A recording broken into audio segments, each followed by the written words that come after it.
নজরে দেখলে মনে হবে এ যেন সুনামগঞ্জের বিখ্যাত টাঙ্গুয়ার হাওর। তবে না, এটি রাজধানীর পাশেই আশুলিয়ার ডগরতলী, যা এখন বর্ষা মৌসুমে হয়ে উঠেছে প্রকৃতিপ্রেমী ও ভ্রমণ পিপাসু মানুষের নতুন আকর্ষণ।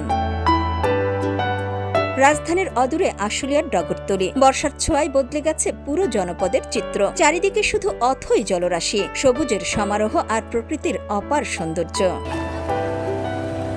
ঢাকা ও আশেপাশের বিভিন্ন এলাকা থেকে পরিবার পরিজন ও বন্ধুদের নিয়ে ঘুরতে এসেছেন অনেকেই। কেউ নৌকায় চড়ে জলরাশির সৌন্দর্য উপভোগ করছেন, আবার কেউ স্মৃতিবন্দী করছেন মোবাইল ক্যামেরায়। আমরা ডগরতলী এলাকায় ঘুরতে আসছি, আমাদের অনেক ভালো লাগছে। নতুন পানি উঠছে এবং নৌকাতে আমরা চললাম, খুব ভালো লাগছে।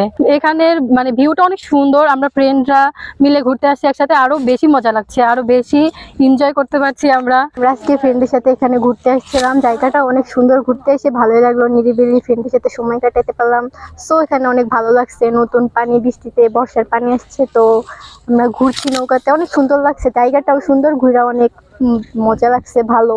আসলে আমাদের আশুলিয়া নবীনগর পল্লী বিদ্যুতের মধ্যে এত সুন্দর একটা জায়গা আছে, সাভার এরিয়ার মধ্যে। আসলে এখানে আসলে খোলা আকাশ, শীতল বাতাস এবং টাঙ্গুয়ার হাওরের একটা ফিল পাওয়া যায়, যেটা আসলে আমরা সেই অদূর সিলেটে বা সুনামগঞ্জে যাইতে হয় না, আমাদের খুব নিকটবর্তী জায়গায় আমরা এত সুন্দর একটা ফিল নিতে পারি এবং অসাধারণ একটা জায়গা। দর্শনার্থীরা বলছেন, ব্যস্ত নগর জীবনের ক্লান্তি দূর করতে এমন প্রাকৃতিক পরিবেশ হতে পারে একদিনের সেরা গন্তব্য। রাজধানীর এত কাছে এমন মনোরম দৃশ্য দেখে অনেকেই বিস্ময় প্রকাশ করছেন। এই জায়গাটা আসলে অনেক সুন্দর, নিরিবিলি, ফ্রেন্ডদের সাথে আসলে অনেক বেশি ভালো লাগে।